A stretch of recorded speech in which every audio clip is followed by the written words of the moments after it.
সর্ষে 1 চামচ, পোস্ত 1 ঢাকনা,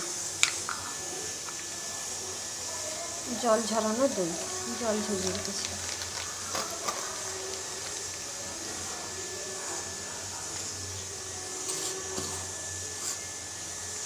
কাঁচা লঙ্কা, নুন পরিমাণ মতো, সরষের তেল, কাঁচা লঙ্কা দিয়ে একবারে পেস্ট করে নিন। মশলা সব ঢেলে নিয়েছি।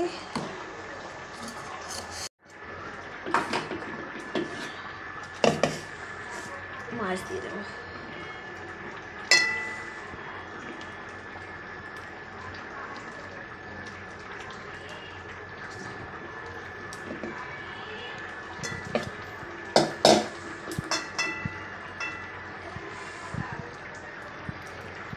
ভালো করে মেখে কোটে দেবো।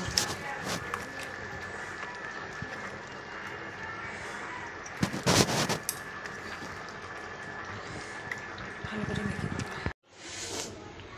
এতে দেবো সামান্য একটু হলুদ,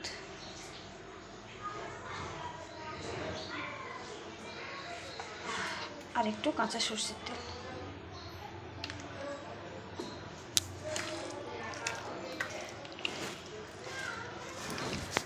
মাখা হয়ে গেছে। এবার টিফিন কৌটোর মধ্যে একটা ভরে নেব। সব একদম টিফিন কৌটো ঢুকিয়ে দিয়েছি। একটু নুন কম হয়েছে, উপর দিয়ে একটু নুন দিয়ে দেবো।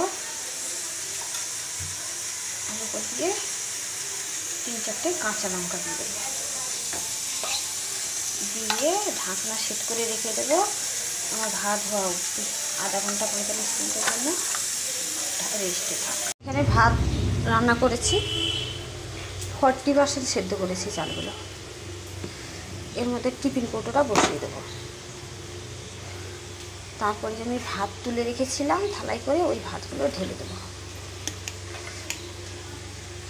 গ্যাস কমানো থাকবে। অল্প একটু জল দেবো, জল দিয়ে চাপা দিয়ে প্রায় আধা ঘন্টা মতন রেখে দেবো। সামান্য একটু জল দেবো, 40% তো ভাত হয়ে গেছে আমার। সামান্য একটু জল দেবো, দিয়ে চাপা দিয়ে আস্তে করে বসিয়ে রেখে দেবো। পুরো সে যখন খাবো তখন বের করবো। এই যে মাছ ভাপানো হয়ে গেছে, ভাতের মধ্যে দিয়েছিলাম, এটাকে বের করে নিয়েছি। মাছ ভাপানো হয়ে গেছে, এবার থালায় ঢালবো।